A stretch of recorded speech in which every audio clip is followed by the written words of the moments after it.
అప్పటికే ఎక్కువ మంది అయిపోయారు మనం కాలంలో కాబట్టి తీసి అందరూ ఇస్తాం నెమ్మది లేకనండి.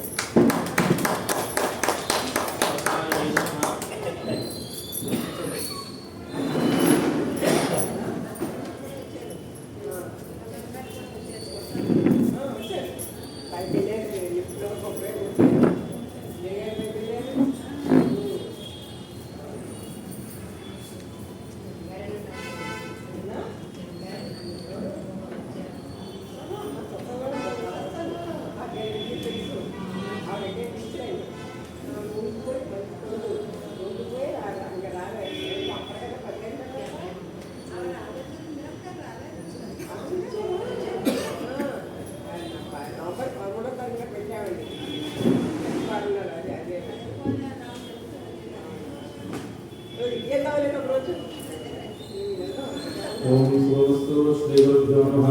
श्री महागणाधिपतये नमः. हरि ओम. शुक्लांबरधरं विष्णुं शशिवर्णं चतुर्भुजं प्रसन्नवदनं ध्यायेत् सर्वविघ्नोपशान्तये. वागीसाद्या सुमनसः सर्वार्थानामुपक्रमे यन्नत्वा कृतकृत्या स्युस्तं नमामि गजाननं. मालां पुण्डीं च ढमरुं शूलं शङ्खं सुदर्शनं दधानं भक्तवरदं दत्तात्रेयं नमाम्यहम्. काषाय वस्त्रं करदण्डधारिणं कमण्डलं पद्मकरेण शङ्खं चक्रं गदाभूषितभूषणाढ्यं श्रीपादराज्यं शरणं प्रपद्ये. अप्रस्यामजटाभिङ्गकलापप्रांसुदण्डी कृष्णमृगत्वत्परिधानः सर्वान् लोकान् पावयामः कविमुख्य आराशर्यः पर्वस्वरूपं निर्गुणोत्. व्यासं वसिष्ठमत्तारं शक्तेः पौत्रं कल्मषं पराशरात्मजं वन्दे जगदादिं तपोनिधिम्. अचतुर्वदनो ब्रह्मद्वाहुरपरो हरिः अपारलोचनशम्भोर्भगवान् बादरायणः. इन्दीवरदस्याममिन्दिरानन्दकन्दनं मन्दारुजनमन्दारं वन्देऽहं श्रीनन्दनं. छायायां पारिजातस्य देवसिंहासनोपरि आसीनमम्बुदस्यामायताक्षरमलङ्कृतं. चन्द्रानं चतुर्बाहं श्रीवत्साङ्किलवक्षसं रुक्मिणी सत्यभामाभ्यां सहितं कृष्णमाश्रये. नारायणं नमस्कृत्य नरं चैव नरोत्तमं देवीं सरस्वतीं चैव ततो जयमुदीरये. कर्कटे पूर्वफल्गुण्यां तुलसीकाननोद्भवां पाण्ड्ये विश्वम्भरां गोदां वन्दे श्रीरङ्गनायकीं. देवस्य महिषीं दिव्याम् आदौ गोदामुपास्महे. यन्मणिमालिकां प्रीत्या श्रीकरोति स्वयं प्रभुः. शुचिमासि पाण्ड्यभुवि पूर्वफल्गुणीमध्ये उदीतामुदरगुणनन्दराधप्रियवल्लभां वसुमतीमुपास्महे. हरिः ओम्. ब्रह्मान्ता गुरुवत्साक्षादिष्टं दैवं श्रियःपतिः आचार्य श्रीमदाचार्या सन्तु मे जन्मजन्मनि. हरिः ओम्. सभाये नमः. ముందుగా భాగవతోత్తములకు నమస్కారం చేసుకుంటూ పాసురాన్ని అనుసంధానిద్దామండి. ఓం మార్గళ తింగల్ మదనేంద్రన్నాళాల్ నీరాడ పోగివే పోదెవా నేర్లయ్యే சிறுமல் குமாரிப்பாடு சர்வ சிறுநீர்களால் ஊர்வேல் கொடுந்தோடன் வந்தவோபனகுமரன் நிரானந்த கண்ணி யசோதை இளம் சிங்கம் கார்மேவி செங்கல் கதிரவதியம் போல் உகத்தான் நாராயண நமக்கு பறை தருவான் ஆரோர் புகழ் படிந்தேலோரன்பாவாய். மார்கழ திங்கள் மதுரேந்திரனாளால் நீராட போகவே போதவனா நேர்லையே சிறுமல் குமாரிப்பாடு சர்வ சிறுநீர்களால் ஊர்வேல் கொடுந்தோடன் வந்தவோபனகுமரன் நிரானந்த கண்ணி யசோதை இளம் சிங்கம் கார்மேவி செங்கல் கதிரவதியம் போல் உகத்தான் நாராயண நமக்கு பறை தருவான் ஆரோர் புகழ் படிந்தேலோரன்பாவாய். வையத்து வாழ்வீரா நாமும் நம்பாவைக்கு செய்யும் கிரிசைகள் கேளீரோ வாழ்கின்ற விபயத்தின் பலனடி பாடி நெய்யுனோம் பாடுனோம் நாட்காலை திகாடி மையத்துடோ பங்கெடு நாம் வையோம் செய்யாத செய்யும் தொழிலை செங்கோட்டோம் மையம் விசையும் நாம் மனையும் கை காட்டி உயம் ஆழ்ந்து வந்தேலோரன்பாவாய். ஓங்கி வளர்ந்த உத்தமன் பாடி நான்கு நம்பாவைக்கு காட்டு நீராடி பெய்தனால் திங்கள் நாளெல்லாம் திங்கள் முன்மாறு பெய்து ஓம் பெரும் சென்றவர்கள் வகையுள்ளா பூங்குகளை போது போடுவதற்கான கொடுப்பா தேங்காய் உட்கொண்டு பற்றிவாங்க உடன் நினைக்கும் பெருமதற்கு இங்காத செல்வம் நிறைந்தேவாய் ஆளுகளை கண்ணா ஒன்றனை கைக்கருவேல் ஆளுகள் புக்குமகான கொடையாத்தேரி ஊழல் முதல் கருவன் போனை கருத்து பாலியோருடைய பத்மனா பண்டையில் ஆளுபோல் நின்று வளர்ந்தோல் முடிந்து ஆளாதே சார்ந்த உழைத்து சரணர் போல் வார ஒளிகளை பெரியாய் நான்கும் மாணவியரால் மகிழ்ந்தேவாய் ஆயிரை மன்னே தூய் பெருகிய குறைவனை ஆயிர குலத்தினால் தோன்றும் ஆயை குலங்களுக்கு செய்த மோதனை தூயமா மதுனா கபல் திருத்தொழுது வாயினா பாடுமன்றனா சிந்திக்கா போத குலமும் போதரவானமும் தீனா பூதாமி சிற்கேவாய் புள்ளும் சிறப்பினகான் புலரையின் கோயில் எல்லை வைத்திருக்கும் கேட்கிறையோ எல்லா எதிராய் கைகுலனை நின்று கள்ளச்சகரம் கலக்க கால்வச்சி வெள்ளத்தாரில் துயரத்தனை உள்ளத்து கொண்டு மனவர்களும் யோகிகளும் எல்லை எந்தரையும் உள்ளும் புகுந்து விழுந்தேவாய் கீசு கீசனுக்கும் ஆனை சாற்றும் கலந்து பேசின பேச்சரவும் கேட்கிறதோ கேட்கிறே காசும் கலக்கும் கலகா கை வேர்த்து வாசல் நிகழ்ச்சியார் மத்தினால் ஓசைப்படுத்துதையோ கேட்கிறையோ நாயக பெற்றியாய் நாராயண மூர்த்தி தேசமை பாடவாமி கேட்கிறதையோ தேசமுடியாய் திருவேவாய் திருவாரங்கள் இரண்டிலுமே சிறுவீடு நெய்வான் பந்தனான் விட்டுள்ளவர்களும் ஓவான் போகின்றாய் போகாமல் காத்து ஊவான் வந்திருந்தோம் ஒரு குலவாதையா பாவாய் எரிஞ்சனாய் பாடிப்பார் கொண்டு மாவாய் விழுந்தான மண்டலை மாட்டியார் தேவாய் தேவனாய் செல்வனாம் சிறைவித்தால் ஆவார் ஒன்றாய் அருளோர் என்பாவாய் சோமன் மாடத்துக்கு தொங்கிலக்கரையே சோமம் கம்பத்திலே மேல் கண்ணுளரும் மாமன் மகளை நோக்கரும் ஆதரவாய் மாமை அவளை எழுப்பீரோ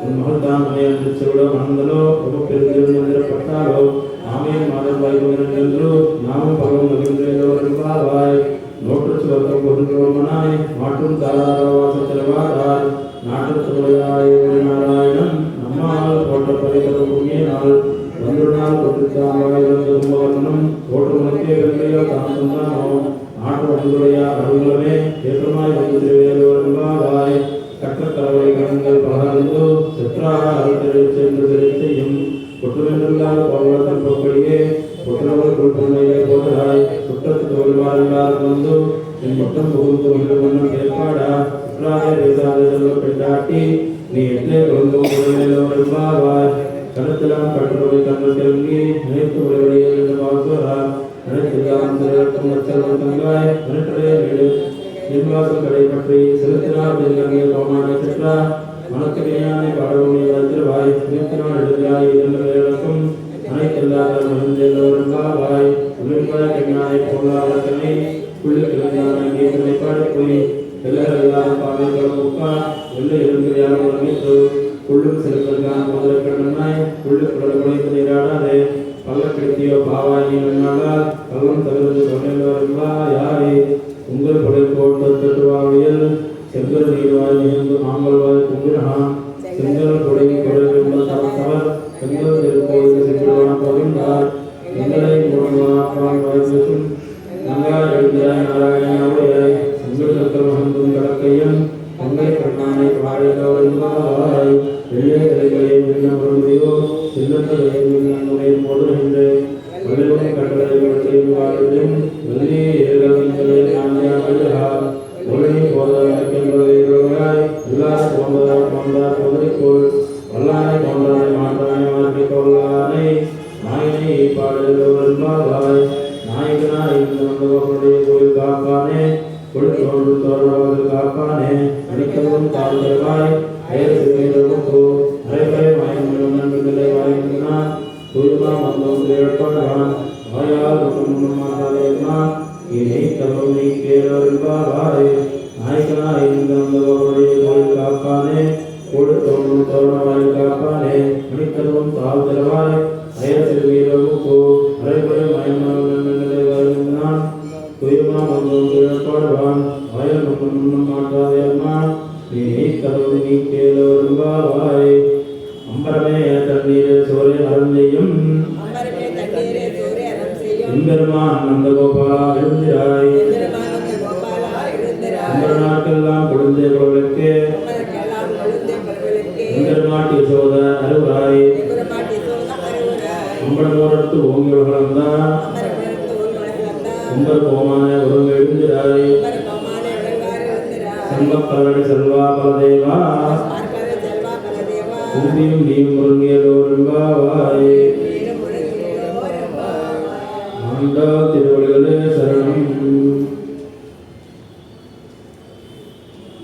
నిన్న పాసరం వరకు కూడా మనం అక్కడ ఉన్నటువంటి తలుపులు తెరవండి అని చెప్పి ద్వారపాలకులను అడిగినట్టుగా భావించాం మనం నిన్నటి పాసరంలో కూడా.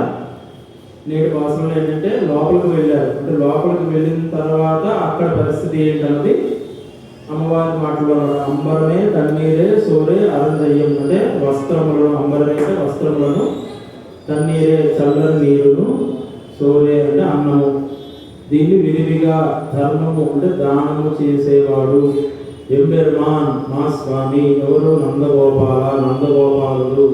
వెలుందిరాయ్ వెమ్ము అంటున్నారు. అంటే అక్కడ ఉన్నటువంటి నంద యశోదాదేవులు ఒక చోట పడుకున్నారు, మధ్యలో కృష్ణ పరమాత్మ పడుకున్నారు, ఈ చివర బలరాముడు పడుకున్నాడు. ఎందుకంటే భయం, కృష్ణ పరమాత్మ ఎటు వెళ్ళిపోతాడో తెలియదు, అంటే అన్ని తొందర చేస్తారు కదా, మళ్ళీ ఎటు వెళ్ళిపోతాడో తెలియదు, మళ్ళీ మనకి భయం ఏమవుతుందో అని ఆ విధంగా అన్నమాట.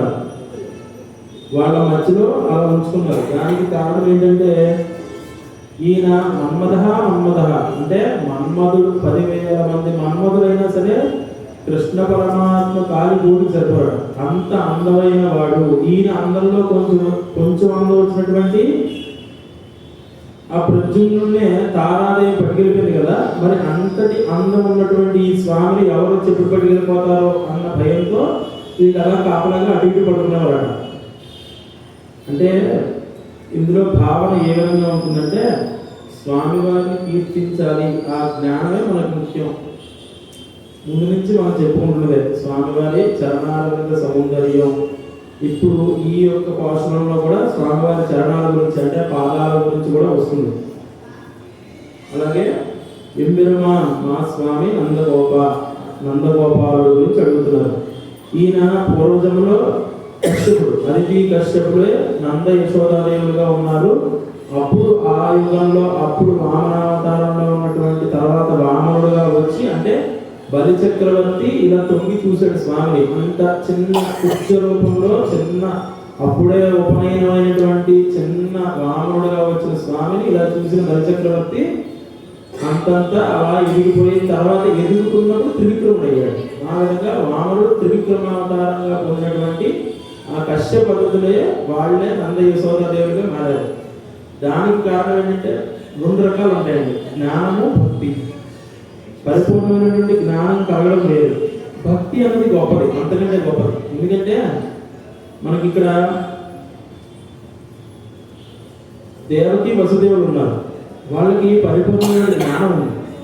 అందుకే వాళ్ళకి సంతానంగా పుట్టి వాళ్ళకి స్వామివారి యొక్క రూపాన్ని చూపించారు, ఆయన విశ్వరూపాన్ని చూపించారు, వాళ్ళకి స్వామి యొక్క శక్తిని చూపించారు. వాళ్ళ దగ్గర పుట్టారు కానీ వాళ్ళ దగ్గర పెరగల, లేవలేవి చూపించలే. ఈ పెరగడం, లేవలు చూపించడం, భక్తి పారవస్యం ఇదంతా నంద యశోదాదేవి చూపించారు. ఎందుకంటే వీళ్ళకి భక్తి, వాళ్ళకి జ్ఞానం, అంటే అక్కడ చూపించారు, ఇక్కడ చేశారు. ఆ విధంగా ఉంటున్నమాట స్వామివారి లేవలు. ఆ విధంగా అటువంటి నువ్వు వెలుగురాయి లేము కొంబరనాకెళ్ళాం, అంటే ప్రబ్బలి మొక్కను పోలి ఉండే స్త్రీలకు అందరికీ విత్తనం లాంటి దానా, అంటే యశోదాదేవి చెప్తున్నారు అనమాట. కొడుందే చిగురు లాంటి దానా కులవిలక్కే ఎంబెరి మాటి యశోద, అంటే మన వంశానికి మా వంశానికి మంగళ దీపం అయి ఉండేది మా స్వామిని యశోదాదేవి. యశోద అరువురాయి వేలుకొనుము అంబరం, అంటే ఆకాశమును ఊడరొత్తు మధ్యగా భేదించి ఓంగి ఉడగలందా. ఇది మనం 3వ పాసనలో చెప్పుకున్నాం. ఓంగి ఉడగలందా ఉత్తమం పేర్పాడి అందులో చెప్పుకున్నాం. అలాగా పెరిగి పెరిగి ఆకాశాన్ని కొలిచిన స్వామివారిని ఉంబరు కోమానే ఉరంగారే నిత్య సూర్యులకు రాజైనటువంటి నిద్రింపరాదు, నువ్వు నిద్రించరాదు, వెలుగురాయి లెమ్ము. శంపంకోల్, అంటే ఎర్రని బంగారంతో చేయబడిన కడియము గల, అంటే కాలికి కడియం తొడిగినటువంటి ఆడి, అంటే పాదములకు బలదేవ బలభద్ర ఉంబియం నీ తమ్ముడును నీవు ఉరంగు నేను కొలపవలను అన్నమాట.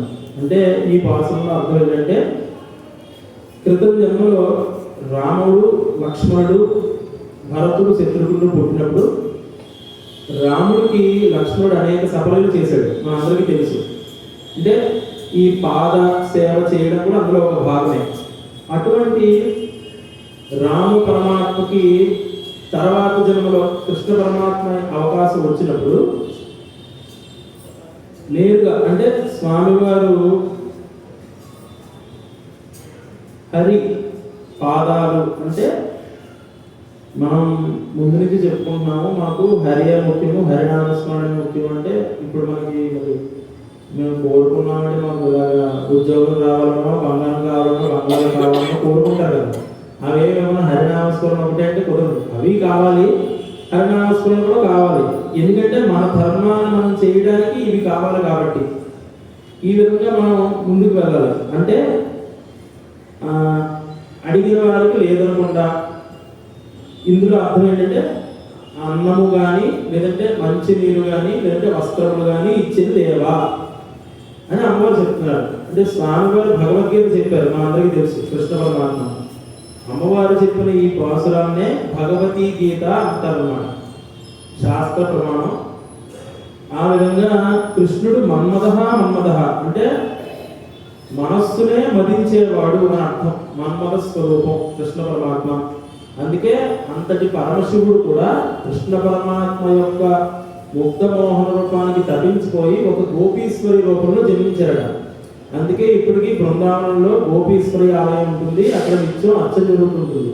అటువంటి మన్మథ స్వరూపం ఉన్నటువంటి శ్రీకృష్ణ స్వామిని నిద్ర లేపండి అని చెప్తున్నారు. అదేంటండి, ఎంతసేపు మనం 10 పాసుల నుంచి చెప్పుకుంటున్నాం, ఎంతసేపు వాళ్ళు నిద్ర లేకుండా వేరే నిద్ర లేకుండా ఇదే సరిపోతుంది, ఎంతసేపు ఎప్పుడు నిద్ర లేస్తారు, ఎప్పుడు మాకు పాలిస్తారని అనుకోవచ్చు. అంటే అర్థం ఏంటంటే మనలో ఉన్నటువంటి చైతన్యాన్ని నిద్ర లేపాలి, మనలో ఉన్నటువంటి ఆ యొక్క దైవ స్వరూపాన్ని నిద్ర లేపాలి, ప్రతిదీ కూడా హరినామస్మరణ అన్న భావనను నిద్ర లేపాలి. మనం చూస్తున్నటువంటి ఈ యొక్క ప్రతి అంశంలోనూ స్వామి యొక్క అనుగ్రహంతో మనం తదీయ ఆరాధన ఏ విధంగా చేయాలి అన్న భావనని నిద్ర లేపాలని ప్రతి చోట మనం చెప్తూ వస్తున్నారు. ఈ విధంగా అంటే 10,000 మంది మన్మధులు కూడా స్వామివారికి సాటిదారు అని శివుడే చెప్పినటువంటి గోపీశ్వరి రూపాలు కూడా మనం చెప్పుకోవడం. ఈ విధంగా జ్ఞానం ఉంది కాబట్టి నంద దేవకి వసుదేవులకు స్వామివారు కనిపించి, భక్తి ఉంది కాబట్టి నంద యశోదరాలకు కనిపించారన్నమాట. ఈ విధంగా 5 రకాల వకారాలు ఉంటాయి. అంటే మనం వస్త్రం చెప్పుకున్నాం, అదేంటంటే ఫస్ట్ అంబరమే అన్నారేంటి, ముందు వస్త్రంతో ఎందుకు అన్నారు, అన్నిటికంటే ముఖ్యం వస్త్రం. భోజనం ముఖ్యం కదా, అన్నం లేకపోతే చచ్చిపోతారు, నీళ్లు లేకపోతే కూడా చచ్చిపోతారు, అవి కదా ముఖ్యం. ముందు వస్త్రం ఎందుకు అన్నారంటే 5 రకాల వకారాలు ఉంటాయి. అందులో ముందుగా వస్త్రము అంటే ఇప్పుడు మామూలుగా ఈ రోజుల్లో అందరూ శారీరకంగా కనబడే వస్త్రానికి అంటే మంచి సాలుగా కప్పుకొని మంచి బంగారం కంగారం గట్టిగా పెట్టుకొస్తే ఇంకా ఎవరో గొప్ప పండితుడు తిరుగులేదు అనుకుంటారు. ఈ విధంగా అది అలాగే ఆయన నోటికి తెలుస్తుంది, గొప్ప ఇంకో మన విషయం తెలియదు కదా. అంటే ముందు చూడడానికి మంచి సాలుగా అందంగా ఉండాలి వస్త్రం. రెండోది వపుష అంటే గంభీరమైనటువంటి రూపం ఉండాలి. అంటే ఏమన్నారంటే చూడడానికి 6 అడుగులు ఆధారంగా ఉన్నాడు, మంచి సాలుగా తీసుకొచ్చారు పండితుడు అనుకున్నాడు. ఈ పేరేంటి అంటే పామేసి చేస్తాడు. అంటే వపుష చెప్పే మాట గంభీరంగా ఉండాలి, తడబాటు ఉండకూడదు, ఆ విధంగా చెప్పాలి పద్ధతిగా. అలాగే వాచ మాట్లాడటం తెలియాలి, ఎక్కడ ఎవరితో ఏ విధంగా మాట్లాడాలి అన్న విషయం తెలియాలి. అదేవిధంగా విద్య అంటే మాట్లాడటం ఒకటే కదా, కొంచెం విద్య కూడా ఉండాలి. అన్నిటికంటే ముఖ్యం వినయేచ అంటే వినయం కలిగి ఉండాలి. ఈ 5 వకారాలు ఉండవలసిన వాళ్ళు గొప్పగా ఉంటారు, వీళ్ళకి ఆచార్య స్థానం ఉంటుంది అని చెప్పారు. దాంట్లో వస్త్రపుమై అనేకై అంటే స్వామివారు ఇక్కడ అంటే అమ్మవారు ఏ ఉద్దేశంతో ఆ విషయం చెప్పారంటే, ఇప్పుడు మనం ఎవరైనా ఇంటికి వచ్చారనుకోండి, భవతి భిక్షాందేహి అని ఇంట్లో ఉన్న పిల్లలకు చెప్తారు, ఏమని అందులో బియ్యం ఉంది ఒక గుప్పుడు వేసారా అని పిల్లలు పంపుతారు. తల్లిదండ్రులు ఎలా పంపుతారు అంటే చిన్నప్పటి నుంచి వాడికి దానం చేయాలి అన్న ఆలోచన ఎవరు చెప్పారు, తల్లిదండ్రులే చెప్పారు. కాబట్టి నంద యశోదాదేవుల దగ్గర పెరగడం వల్లే స్వామివారికి ఆ దాన ధర్మం కూడా అంతలా వచ్చింది అన్న భావన. కొంతమంది ఏంటంటే మరి చిన్నపిల్లలు చేయి చిన్నగా కొంచెం వస్తుందని పంపుతారు, అది వేరే విషయం. అంటే ఇక్కడ ఏ ఉద్దేశంతో అంటే చిన్నప్పటి నుంచి ఆ నందగోపాలుడు అంత చక్కగా పెంచాడు స్వామివారిని, అందుకే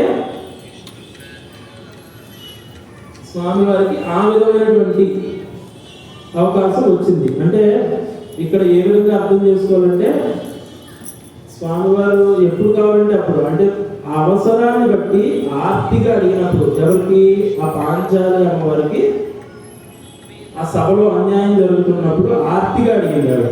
ఆర్తిగా అడిగినప్పుడు స్వామివారు ఏం పంపించారు? అద్భుతమైనటువంటి వస్త్రాలు. ఏ విధంగా అంటే అమేయ వ్యాపార తలనాథుడి స్పరిశే గిరా అతూయమాల రక్తంతు ప్రకట ఘటనాయ సమసకృత్ విషీదత పాంచాలి విపత వైపైన ప్రకటిత ప్రణై పటానం నిర్మణం పదపదే కేతో వతనః అని శాస్త్ర వచనం. అంటే అక్కడ ఉన్నటువంటి దుశ్శాసనుడు శపథం చేశాడంట, పాంచాలి ఇవాళ నిన్ను నగ్నంగా చూపిస్తాను అని చెప్పి శపథం చేసి ఆ వస్త్రాన్ని లాగుతూ ఉన్నప్పుడు స్వామివారు పంపించినటువంటి అనేక వస్త్రాలు అలా వస్తూనే ఉన్నాయి.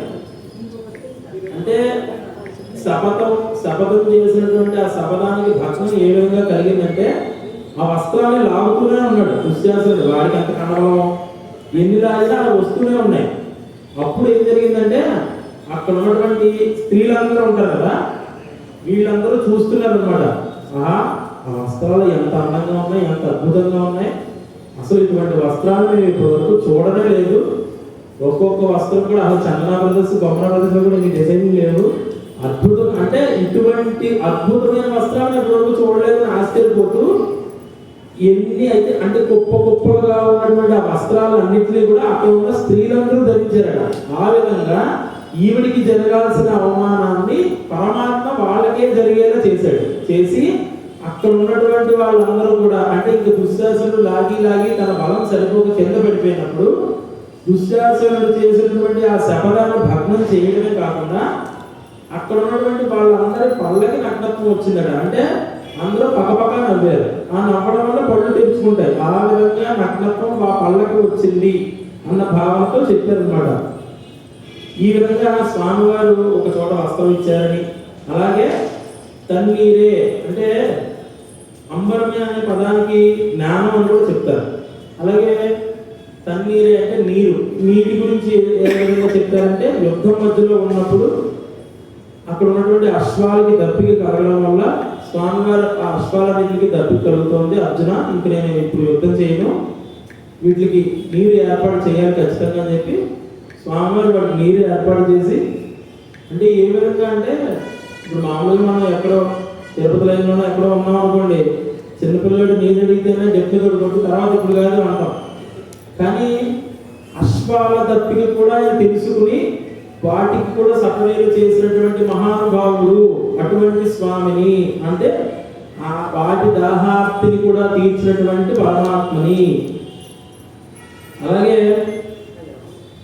సోరే మూడవది అన్నం గురించి చెప్పారు. అంటే ఇక్కడ దూర్వాస మహర్షి గురించి చెప్పారు అన్నమాట. ఏ విధంగా అంటే ఒకసారి దూర్వాస మహర్షిని అక్కడ ఉన్నటువంటి ఈ కౌరవులు అందరూ వెళ్ళి బ్రతిమాలతారు, మీరు ఒకసారి వెళ్ళి వాళ్ళని పరీక్షించాలి అని చెప్పి. అప్పుడు దూర్వాస మహర్షి ఈ ధర్మరాజు గారి ఆశ్రమానికి వెళ్ళడం ఇదంతా మనకు తెలుసు, చిన్నప్పటి నుంచి చాలాసార్లు విన్నదే. అక్కడికి వెళ్ళిన తర్వాత వారి యొక్క శిష్యులతో కలిసి నదీ తీరానికి వెళ్ళి వస్తాం మేము అంటే, ఈ లోపలికి వెళ్ళి అన్నం సిద్ధం చేయమంటే అప్పటికే పాంచాలి నేను తినేసిన తర్వాత పాత్ర కడిగేస్తే అక్షయ పాత్రలోంచి ఏమీ రాదు కదా, ఇప్పుడు ఏం చేద్దామని బాధపడుతున్నప్పుడు ఇంకా ఈ అన్నగారు బయట తిరుగుతున్నారు, నలుగురు తమ్ముళ్ళు ఆయన వెనక తిరగడం మీరు ఏం చేయకపోతే అటు ఇటు తిరుగుతున్నారు. అందరూ ఒక రకమైన టెన్షన్లో ఉన్నారు, దూరవాసన వచ్చేస్తాడేమో శపిస్తాడన్న భయం. కాకపోతే ఇప్పుడే చెప్పుకున్నాం, అమ్మవారి పాంచాలీదేవికి ఒక రకమైనటువంటి నమ్మకం ఉంది, కృష్ణ పరమాత్మను తలుచుకుంటే మనకి సమస్య తీరుతుందని భావన. వెంటనే అన్నయ్యాన్ని కృష్ణ పరమాత్మ తలుచుకోవడం, వెంటనే ఆయన రావడమే నేరుగా ఆవిడ దగ్గరికి వెళ్ళిపోయారు. అంటే బయట ఉన్న వీళ్ళు చూడలేదు కూడా, అంత వేగంగా ఆవిడ దగ్గరికి వెళ్ళిపోయి నిజంగానే కూర్చుని మా ఆకలిగా ఉంది చెల్లి ఏమైనా ఉంటే పెట్టాను. ఇక్కడ మనం అర్థం చేసుకోవాల్సింది ఏంటంటే అక్కడికి వచ్చినటువంటి దూర్వాస మహర్షికి అక్కడ ఉన్న మునులకి వాళ్ళ శిష్యులకి కూడా నిజంగానే ఆకలిసింది.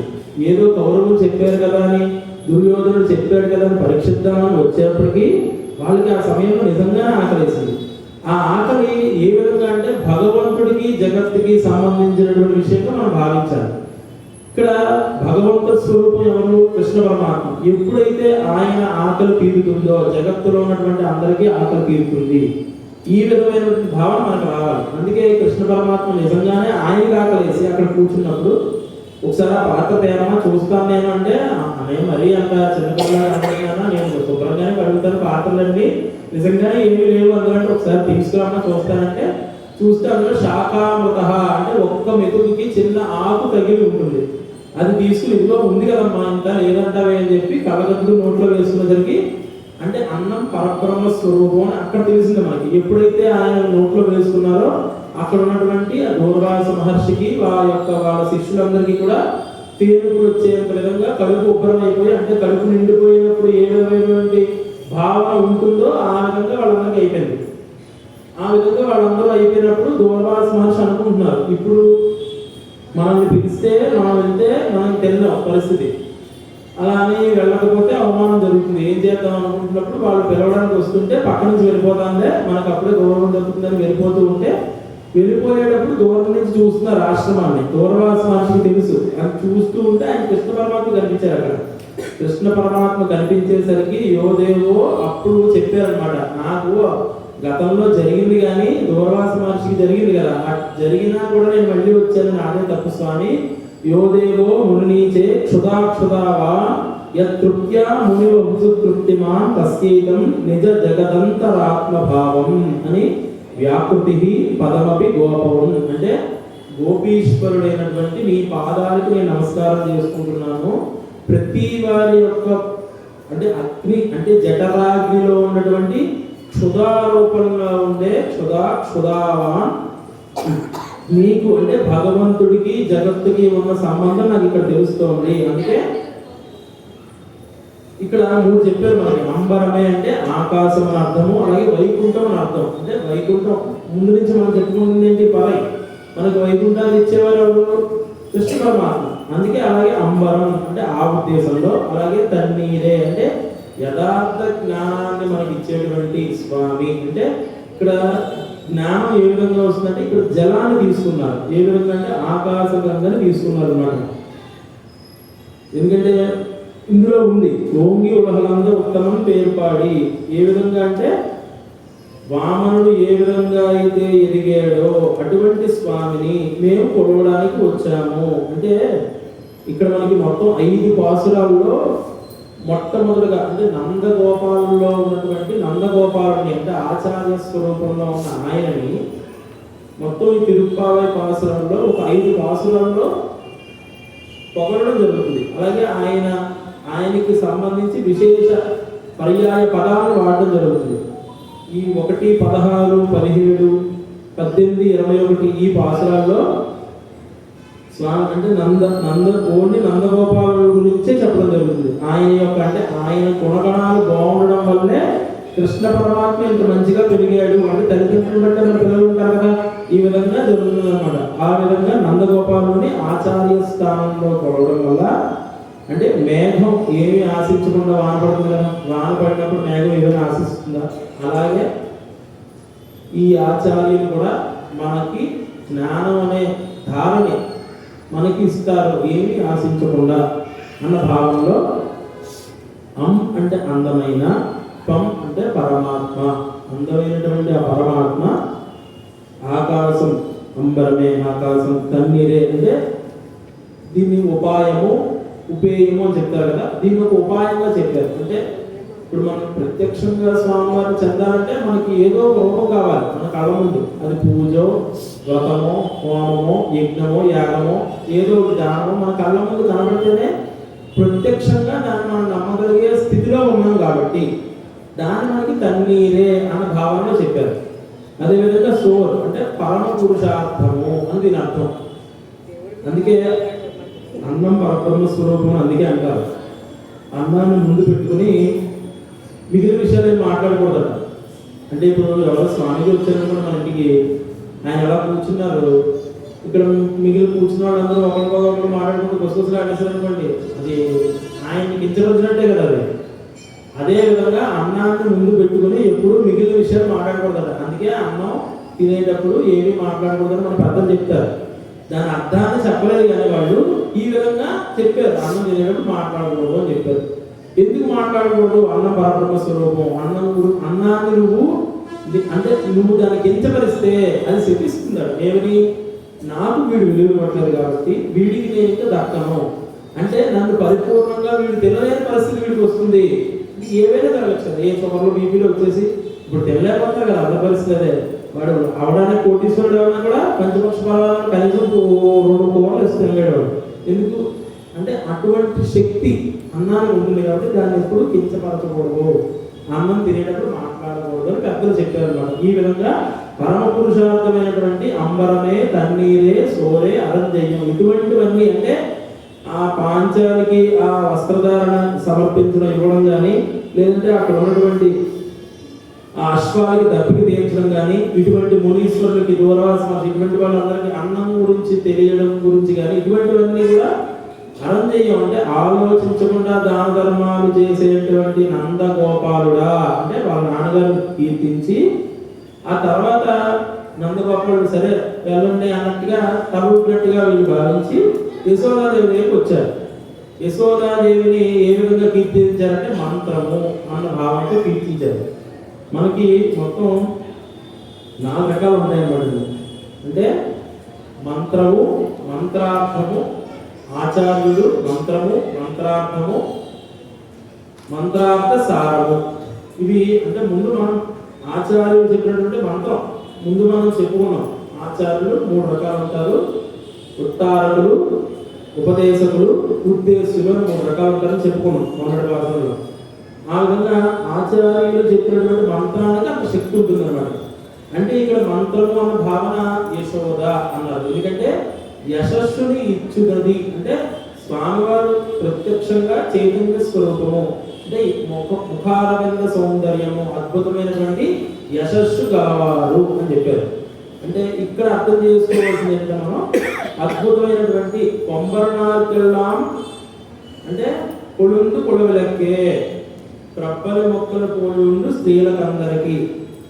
ఆ మొక్కనే తీసుకోవాల్సిన అర్థం ఏంటంటే ఇప్పుడు ఏదైనా నదీ ప్రవాహం బాగా వచ్చేసింది అనుకోండి, అన్ని చెట్లు ఇవన్నీ కొట్టుకుపోతాయి, ప్రబ్బలి మొక్క మాత్రం తగ్గిపోతుంది.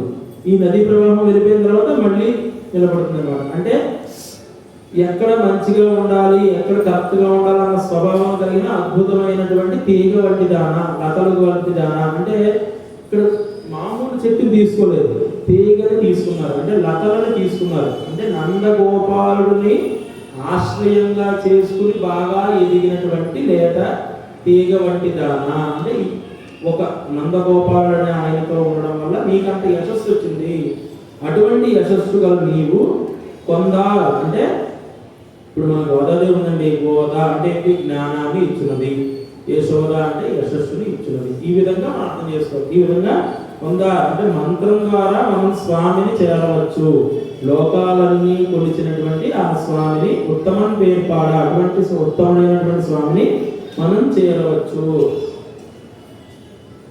అంటే తన పుట్టిల్లు ఇదే అంజుడున్ కొమ్మడంచున్ తన్నాడు పంకేరిహంబు రక్షించి నటించి ఉన్నత పదంబున్ జూచి తతపాద దేశంబునం చేసే కమండలోదమునం జల్లి తత్తోయముల్ విధి విధిన ప్రవహించే అని ఇక్కడ స్వామివారిని కీర్తిస్తున్నారు.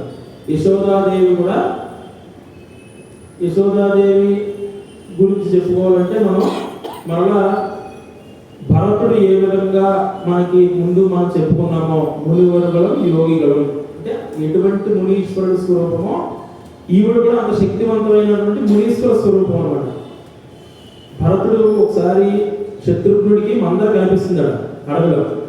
మందర కనిపిస్తే నేను నరికేస్తాను, అసలు మొత్తం రాముడు అడవికి వెళ్ళడానికి, దశరథుడు చనిపోవడానికి, కైకేయి వరవడానికి అందరికీ నువ్వే కారణం, నిన్ను అసలు ఎప్పుడూ నరికేస్తానని కత్తి తీసుకుని మందరిని చంపైపోతే మందరు పరిగెట్టుకుంటూ వెళ్ళి కైకేయి కాలమే పడినాడు. అప్పుడు భరతుడు వస్తాడు. భరతుడు వచ్చి ఎర్రగా ఉన్న కళ్ళు శత్రువుని చంపైపోతున్నాడు. ఆగు ఏమైంది అని అడిగితే అసలు మందరమే తప్పు, మందర సలహా ఇవ్వడం వల్లే కదా అమ్మ అడిగింది, అమ్మ అడగడం వల్లే కదా నాన్నగారు అన్నయ్య పంపిస్తారు, అన్నయ్య వెళ్ళిపోవడం వల్ల కదా ఈ విధంగా జరిగింది. మొత్తం అంతటికీ కారణం మందరే. ఇప్పుడు మందరం నేను చంపేస్తానంటే నా మందర అన్నాడు ఎవరు భరతుడు. అదేంటి మందర కాదంటే మందర కాదురా, ఎందుకంటే మందర ఎవరు? అమ్మ, మన అమ్మ ఇంటి దగ్గరికి వచ్చినటువంటి ఒక దాసి, మన అమ్మ ఇంటి దగ్గరికి వచ్చిన దాసి కాబట్టి మన అమ్మ సంతానమైనటువంటి మనం రాజవ్వాలని కోరుతుంది. అందులో తప్పే ఉంది. వాళ్ళ యొక్క యజమాని గారు సంతానం రాజవ్వాలని మనస్ఫూర్తిగా కోరుతుంది. తనేం తప్పు చేయలేదుగా, తన తప్పేం కాదు. అంటే అయితే కైకేయి గారు తప్పు, అమ్మదే తప్పు అంటే నా కైకేయి అంటాడు. కైకేయి కాదు, అదేంటి అదంటే అవును, తన యొక్క కొడుకు రాజవ్వాలని భావించలేదు తప్ప రాముడు అడవికి వెళ్ళిపోతాడని చెప్పి భావించలేదు. ముందు గొడవడిగినప్పుడు ఎప్పుడైతే అది జరుగుతుందని ఊహించలేదు. ఆ తర్వాత దీని ప్రత్యామ్నాయంగా అది జరిగింది. అయితే నాన్నగారి తప్పు అంటే నా దాసరథ అంటే అదేంటి నాన్నగారు కూడా తప్పు కదా కాదంట. ఏ విధంగా అంటే అవును, ముందు ఇప్పుడు నేను నీకు 2 మాటలు ఇచ్చాను, ఆ 2 మాటలు సత్యాలే, నేను అవి ఖచ్చితంగా నిజం చేస్తానని చెప్పాను. ముందు ఇచ్చిన మాట నిజం చేయాలా, తర్వాత ఇచ్చిన మాట నిజం చేయాలి? ముందు ఇచ్చిందే కదా. అంటే ముందు కైకేయికి పంపించాను, తర్వాత రామచంద్రమూర్తికి ఆజ్ఞాపించారు. అంటే ఎప్పుడైతే ముందు కైకేయికి నీకు 2 వరాలు ఇస్తాను, ఎప్పుడప్పుడు కోరుకో అని చెప్పాను. ఇది ఎప్పుడో జరిగింది. రామచంద్రమూర్తికి నిన్న రాత్రి చెప్పాను, రేపు నేను రాజ్యాధిపత్యం చేస్తానని చెప్పి. ఇది తర్వాత జరిగింది. ముందు ఆవిడ వచ్చి నాకు ఇప్పుడు ఆయన చేయకూడదు ఇది చేయాలని చెప్పింది. ముందు అది చేయాలి కాబట్టి ఆయన అదే చేశారు. అందులో తప్పే ఉందంటే అయితే మరి ఇప్పుడు ఎవరితో తప్పంటే దీని అంతటికీ తప్పు మొత్తానికి నాదే అంటారు. అదేంటి అంటే మరి ఇప్పుడు భరతుడు అన్నది నేను లేకపోతే అసలు అమ్మ ఈ కోరికే కోరదు, అసలు మందర ఈ కోరికే కోరదు, కైకేయి ఈ కోరిక కోరదు, నాన్నగారికి సహా ఈ కాదు, రామచంద్రమూర్తి పరిపాలన చేసేవాడు కదా, ఇప్పుడు నన్ను నరికేస్తావా అని అంటాడు. కత్తి కింద. అంటే నిజం తెలిసినా కూడా అటువంటి అద్భుతమైనటువంటి భరతుడు అంటే తన యొక్క సమస్తాన్ని వదిలిపెట్టి రామచంద్రమూర్తే తనకు సర్వస్వాన్ని నమ్మినటువంటి అటువంటి మునీశ్వర స్వరూపమైనటువంటి యశోదాదేవి ఆవిడ్ని ఉన్నటువంటి అక్కడ ఉన్నటువంటి మొత్తం స్త్రీలకు అందరికీ చిగురు వలె అంటే ఒక విత్తనం లాంటి దానా అంటే ప్రతి ఇప్పుడు ఒక వృక్షం మహావృక్షం మనకు కనబడుతుంది అనుకోండి, అంత పెద్ద వృక్షం కనబడడానికి మూలం ఏంటి? విత్తనమే. విత్తనంలో వృక్షం ఉంది, మనం చూడలేము కానీ రేపు పొద్దున అవుతుంది. అంటే ఆ విత్తనంలో లేకుండా అది రాలేదు కదా. అదే విధంగా ఇటువంటి అద్భుతమైనటువంటి వంశములకు సంబంధించిన మంగళ దీపము అంటే మంత్రాల మధ్యలో దీపంగా ఉండేటువంటి యశోదాదేవి మేలుకొనుము అని అమ్మవారిని కీర్తిస్తున్నారు. వెంటనే వాళ్ళందరూ కీర్తించిన వెంటనే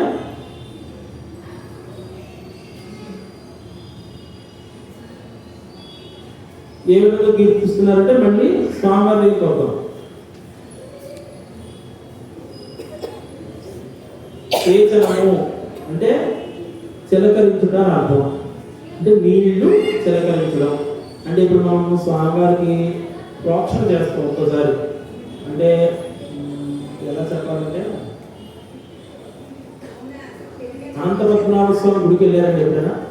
అనంతపద్మనాభ స్వామి దేవాలయంలో అభిషేకం చేయరు, మీకు తెలుసా విషయం? స్వామివారి కొన్ని ప్రోక్షణ చేస్తారు నీళ్లు. దానికి కారణం ఏంటంటే స్వామివారి మూలమూర్తి అంటే అర్చారూప స్వరూపం 3 రకాల రాళ్లతో చేసేది, దానికి అభిషేకం చేయకూడదు. కాబట్టి ప్రోక్షణ మాత్రమే చేస్తారు. అంటే ఆ పోరిష్ఠామయోవ తాన ఊర్జేవ దాతన మహేరణ యతక్షసే యోగశ్రుత మోరసః తస్య భాగేన కుసతేజ మాతరః తస్మారంగమమోయస్య క్షయ యజన్మద ఆపో జనయధాజనః అని చెప్పి నీళ్లు మాత్రమే జరుగుతారు. అంతేగాని అభిషేకాలు మనం చేసినట్టుగా మన అర్చామూర్తులు చేసినట్టుగా అభిషేకం చేయరు. అంటే ఒక్కొక్క చోట ఒక్కొక్క పద్ధతి ఉంటుంది. అలా చేయడానికి సేచనము అని పద్ధతి. సేచనము అంటే చిలకరించుట లేదా చల్లుట లేదా ప్రోక్షణ అని అర్థం. అందులోనే అవోక్షణ అభ్యక్షణ అని 2 రకాలు ఉంటాయి. అంటే అవోక్షణ అంటే కలసంలో నీళ్లు అంటే దేవతామూర్తి యొక్క మూలమంత్రాలతో ఆవాహన చేసిన నీటిని అవోక్షణ అంటారు. అభ్యక్షణ అంటే నదీ తీరంలోంచి తెచ్చిన నీటిని నేరుగా చేయడం అని అభ్యక్షణ అంటారు. ఇలా 2 విధాలుగా అభిషేక నిర్మాల్యం అందరి మీద కూడా జరుగుతారు కదా అక్కడ ఉన్నటువంటి వాళ్ళందరికీ.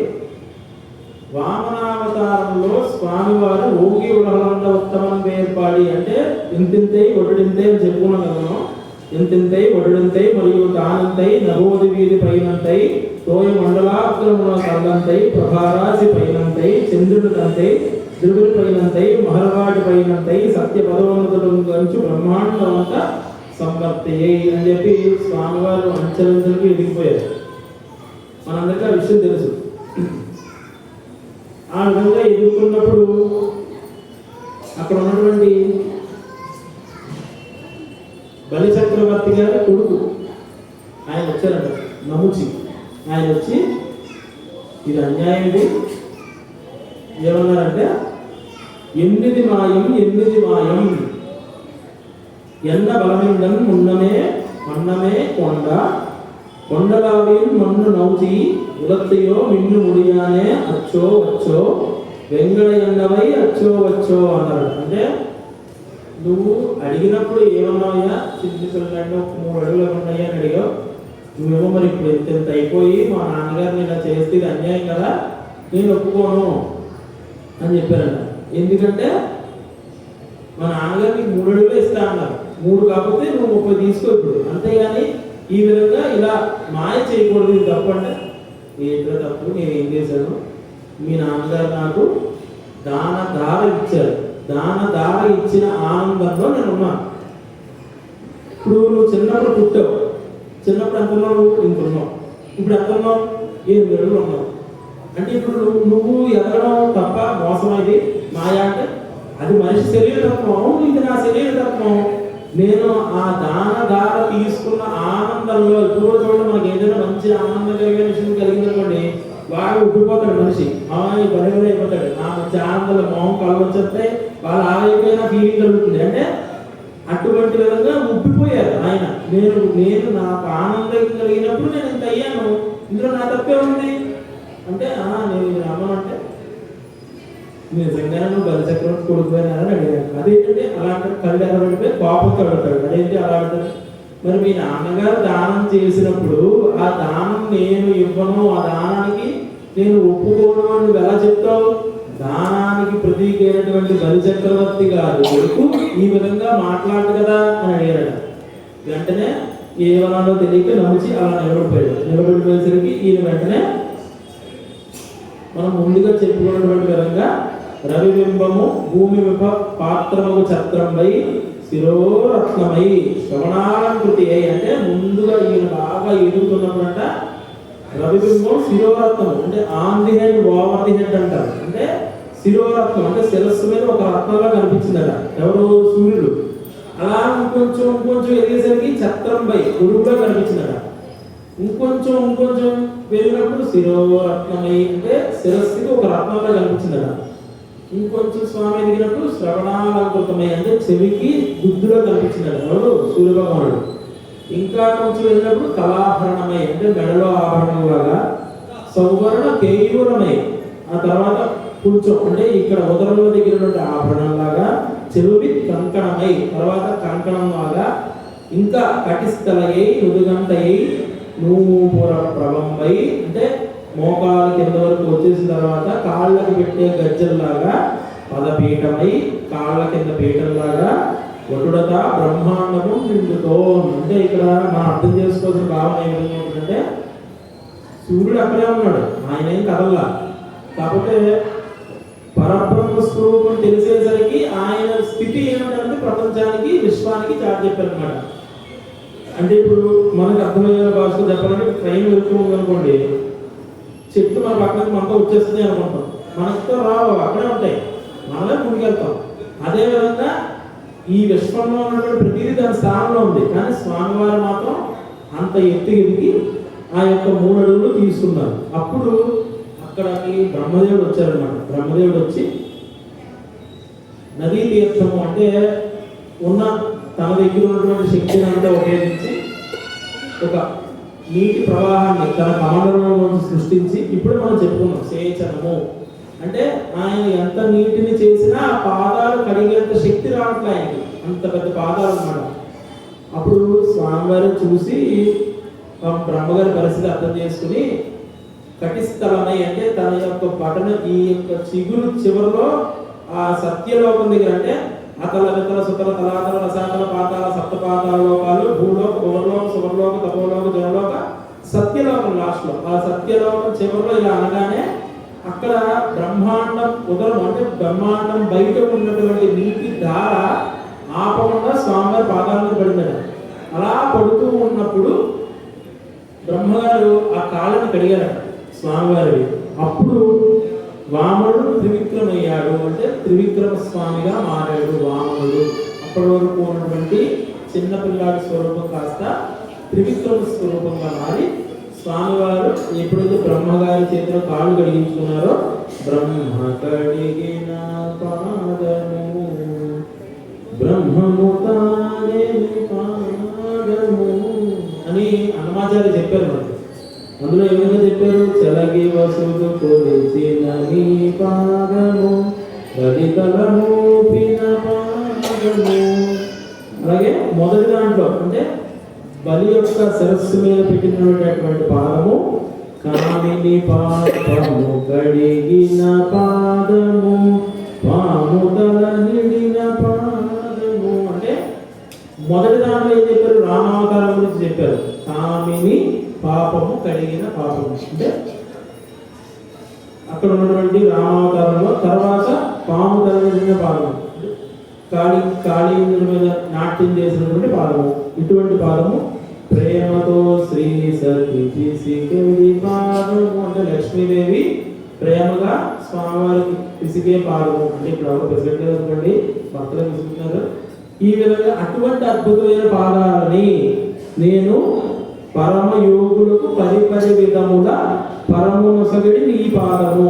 అటువంటి అద్భుతమైన పాదాలకి మేము నమస్కారం చేసుకుంటున్నాము. కాబట్టి అటువంటి పాదాలు ఉన్నటువంటి స్వామివారిని మేము కొలవడానికి సిద్ధంగా ఉన్నాము.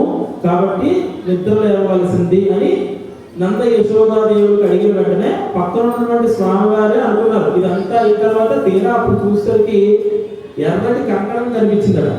అప్పుడు ఇక్కడ ఉన్నటువంటిది స్వామి కాదు, మనం ఎంతసేపు అనుకున్నాం కానీ ఇక్కడ ఉన్నటువంటిది బలరాముడు, కృష్ణ పరమాత్మ కాదు అనుకుని, అంటే బలరాముడు కూడా తక్కువవాడు కాదు అన్న ఉద్దేశం ఇక్కడ మనకు గోదాదేవి చెప్తున్నారు. ఎందుకంటే అంతకుముందు కృష్ణ పరమాత్మ పుట్టడానికి ముందు వంశుడు చాలా మంది నరికించేశాడు కదా, పుట్టిన వాళ్ళు పుట్టినట్టు చంపించేశాడు. కృష్ణ పరమాత్మ తన శక్తిని ప్రపంచానికి విశ్వానికి చాటి చెప్పడానికి కారణం కూడా ఈ బలరాముడు. ఎందుకంటే బలరాముడు పుట్టుక ముందు జరిగింది కాబట్టి ఈ విధంగా జరిగింది అన్న ఉద్దేశం భావన. కానీ కృష్ణ పరమాత్మ నువ్వు ముందు పుట్టు నేను తర్వాత పుడతానని చెప్పినప్పుడు ఆదిశేషు రూపంలో ఆదిశేషుడు భయపడిపోతున్నాడు. అదే స్వామి నేను నీ సేవకుని కదా, ముందు నేను పుట్టను, నేను తర్వాత పుడతాను, ముందు మీరే పుట్టండి అంటే కాదు నువ్వే పుట్టాలంటే సరే నేను పుట్టారు. పుట్టిన తర్వాత ఈ నంద యశోదాదేవుడి దగ్గరికి వచ్చే ముందు వాళ్ళు తీసుకొచ్చారు కదా, వసుదేవుడు అక్కడి నుంచి తీసుకొస్తున్నప్పుడు యమునా నది మధ్యలో వర్షం పడుతున్నప్పుడు ఈ బలరాముడే ఆదిశేషుడుగా మారి ఆ వర్షం కూడా స్వామి మీద పడకుండా చేశాడని మనం చెప్పుకున్నాం. ఇటువంటి స్వామి అటువంటి బలరాముడు. ఎందుకంటే బలరాముడు ఇక్కడ కీర్తించడం జరిగింది. లక్ష్మణావతారంలో ఉన్నప్పుడు స్వామివారి పాదాలను కూడా సఫలం చేశాడు లక్ష్మణుడు, రాముడి పాదాలు వస్తాడు. అదేవిధంగా అటువంటి అద్భుతమైన భక్తికి స్వామి తన తార్కాణం అంటే తన యొక్క మనస్ఫూర్తిగా యశస్సును ఇచ్చి అక్కడ ఒకసారి వీళ్ళిద్దరూ అడవికి వెళ్ళినప్పుడు అక్కడ అరణ్యంలో ఉన్నటువంటి చెట్లన్నీ కూడా పూలతోటి పళ్ళతోటి కింద వంగిపోయి ఉన్నాయంట. ఎందుకు వంగిపోయి ఉన్నాయి అని అంటుంటే కృష్ణ పరమాత్మ చెప్తున్నాడు, చూడనయ్యా ఇక్కడ ఉన్నటువంటి చెట్లు పువ్వులు అన్నీ కూడా బాగా వంగిపోయి ఉన్నాయి, నీ పాదాలకి పూజ చేయడానికి అన్నట్టుగా వంగిపోయి ఉన్నాయి. అదేవిధంగా నీ యొక్క నల్లని స్వరూపం వల్ల అంటే నువ్వు వేసుకున్నటువంటి నల్లని పంచ వల్ల మేఘాలు అనుకుని ఈ యొక్క నెమళ్ళు వచ్చి నాట్యం చేస్తున్నాయి, నీ వెనకాల ఈ తుమ్మిదులన్నీ కూడా నేను కీర్తిస్తూ పాడుతున్నాయి. ఈ విధంగా సాక్షాత్తు కృష్ణ పరమాత్మే బలరాముడిని పొగిడాడని చెప్పి మనకు భాగవతంలో ఉంది. అదేవిధంగా ఒక సందర్భంలో బలరాముడి యొక్క పాదాలు ఒత్తి ఆయనకి శుశ్రూషలు చేశాడు స్వామివారు కృష్ణ పరమాత్మ నేరుగా కూడా ఉంది. అటువంటి అద్భుతమైనటువంటి పాదాలు కలిగినటువంటి బలరాముని మనం ఇప్పటి వరకు అనుకున్నామా అని అనుకుని వెంటనే అక్కడ ఉన్నటువంటి ఈ విధంగా చెప్తున్నారు. శాఖా పుష్ప ఫలై ప్రభావతలై చర్చించి ఓ దేవా మాకి శాఖత్వంబు హరిహరించన్ సుఖరాసిన్ నీ కెరింగిచున్ శాఖాహస్తముల్ ప్రసవంచున్ ఫలములను జెక్కిన సమర్పించు సాకీశ్రేణులు నీ పదాంజులను ముక్తదన్ చూచితిన్ అన్నాడు కృష్ణుడు. ఇప్పటివరకు మనం చెప్పుకున్నదే శాఖామృతములు అంటే చెట్లు, వాటి పువ్వులు, ఆకులు, పళ్ళు ఇవన్నీ నీ పాదాలు సమర్పిస్తున్నాయి అన్న భావనలో కృష్ణ పరమాత్మ చెప్పినటువంటి ఈ అంశం అన్నమాట. అటువంటి స్వామివారికి అంటే అటువంటి అర్చామూర్తికి అయ్యా నువ్వు నిద్ర లేవలసిందని చెప్తున్నారు. ఎందుకంటే మామూలుగా మనం చూసామనుకోండి, మంచం మీద పడుకున్నారో చెప్తారు. మంచానికి నిద్ర రాదు కదా, మంచం పడుకోదు కదా. అంటే నువ్వు ఆదిశేషుడు స్వామి, నువ్వు పడుకోకూడదు, నీ మీద పరమాత్మ పడుకుంటాడు, నువ్వు పడుకోకూడదు, నువ్వు ఇంక నిద్రలే, మాకు స్వామి ఎక్కడ ఉన్నాడో చెప్పు అని అడుగుతున్నారు అన్నమాట ఈ భాషలో. ఈ విధంగా అడిగేసరికి అక్కడ ఉన్నటువంటి ద్విపది అని అర్థం, అంటే దుప్పటి అని మనం పదం వాడతాం కదా, దుప్పటి కప్పులు పడుకున్నటువంటి ఆ బలరాముని ద్విపది అంటే 2 వస్త్రాలు కలిపి కుట్టిన ఒక వస్త్రాన్ని ద్విపది అంటారు. అటువంటి ద్విపది కప్పుకున్నటువంటి నువ్వు మాకు స్వామి ఎక్కడున్నాడో చూపించు అని చెప్పారు అన్నమాట. అంటే తమ్ముడునే నాడు మాయలు క్రమ్ముకుంటే అతడి మాయలను దాటింప చతురుడు ఇతడు. తమ్ముడు యొక్క మాయలన్నీ కూడా దాటించేటటువంటి చతురుడు ఎవరు? బలరాముడట. అటువంటి చతురుడు ఇతడు అనుచు వంశంబు మ్రోసను అని తలంపు అధరసుధ వేణు సుందరి కందరిచ్చి కుంభ గాంధర్వ గీతంబు వాడి తీవ్ర రేవతి కామ బలరామ విపురామ అని చెప్పి ఆ బలరాముని కీర్తించారు. స్వామి నువ్వు ఇక నిద్ర లేచి మాకు స్వామివారు ఎక్కడ ఉన్నారో చెప్పు అని అడిగేసరికి, నువ్వు గొప్పవాడు బలరామ, నువ్వు మాకు మా స్వామి ఎక్కడ ఉన్నారో చూపించు అని చెప్పేసరికి, నీకు నిద్ర రాకూడదు, నువ్వు మా స్వామిని మాకు చూపించు అన్న భావంలో అడిగేసరికి వెంటనే స్వామివారు అన్నారు, మీరు కృష్ణ పరమాత్మ కోసం వచ్చారా బాబు? ముందు నేను లేవకూడదు, నన్ను లేపుతారండి, ముందు పరమాత్మ లేవాలి, నేను లేవకూడదు అని అన్నారు. అంటే బాగుంది మీ అన్న తమ్ముల సంగతి, మిమ్మల్ని లేమంటే మా ఆయన లేమంటారు, ఆయన లేమంటే మిమ్మల్ని లేమంటారు, మా పరిస్థితి ఎలా ఉంది, 5 లక్షల మంది వచ్చి మరి మా పరిస్థితి ఏంటంటే మర్చిపోయిన చెప్పడం, ఇంతకీ కృష్ణుడు ఇక్కడ లేడు, నీలాదేవి దగ్గరికి వెళ్ళాడు అన్నారంట. ఇప్పుడు చెప్తారా మీరు ఆ విషయం అయితే అని అనుకుని, సరే అయితే అని చెప్పి తర్వాత పాసంలో మేము చెప్పుకుంటాము అని అమ్మవారు చెప్పినటువంటి ఈ పాసం.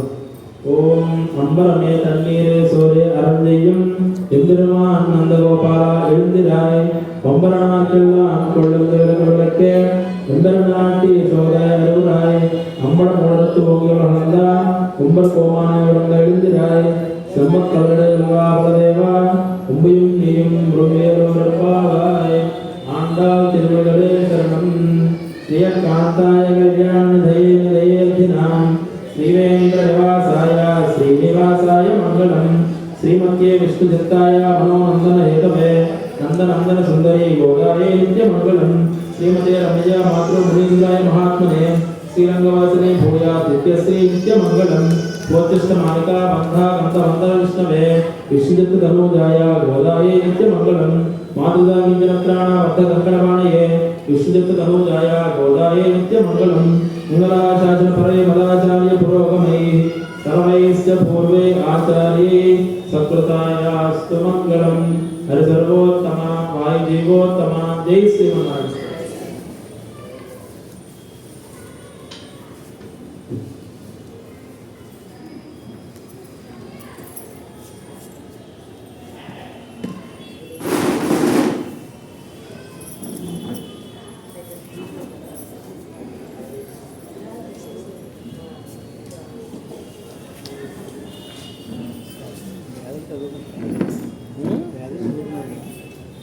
కొంచెం చెప్పు.